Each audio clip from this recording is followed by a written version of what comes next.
The dual looping delay from 4MS Company is a two-channel high-quality delay. Each channel is independent and can record a maximum of 2 minutes and 54 seconds. Each channel has a common clock, and it can also be unquantized to that clock, as we'll see later. The channels record at 48 kHz 16-bit with an option to record at 24-bit. So the channels are normalized together on their inputs, which gives you a variety of ways of using it. If you plug just in the channel B like I have here, then you have a mono delay, one in, one out, and you'll only be using channel B's controls. If you plug just in the channel A, in A and out A, then that signal in A will get normalized to B, and the output from B will get normalized back to the output from A. So you get two channels in parallel. So all the controls will work, but you'll have parallel delays.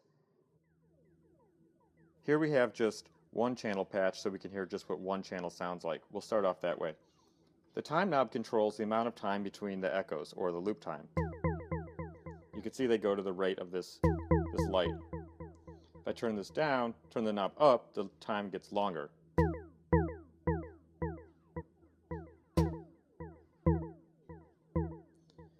And the knob goes from 1 to 16, including 1.5.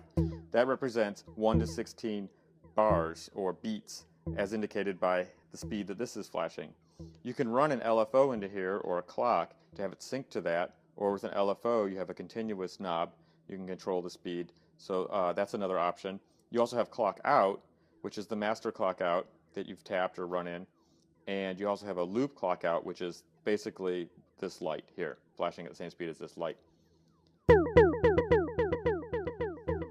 So feedback controls the amount of sound that is read from memory and is put back into the audio path. So if we have that down, we just get one echo.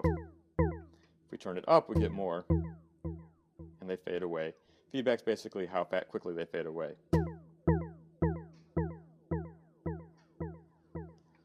Now, feedback has a special range here, 100%.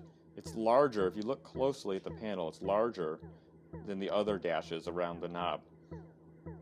So this is nice because you put a few sounds in the echo here,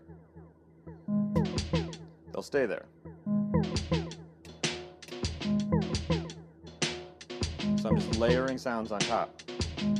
Now I have this at 100%, and you don't have to set it exactly, it's a wide range. And now they're just going to stay there. So this is kind of cool. And this also lets me show what delay feed does. So delay feed controls how much of the incoming sound gets recorded, gets fed into the tape, if you want to take tape as an analogy. So with delay feed down, I still hear what I'm inputting in the dry signal. This is a wet dry knob here, but it's not getting recorded onto my loop. Here my loop is the same. Now if I turn delay feed up, back down, the thing I just recorded just fades up.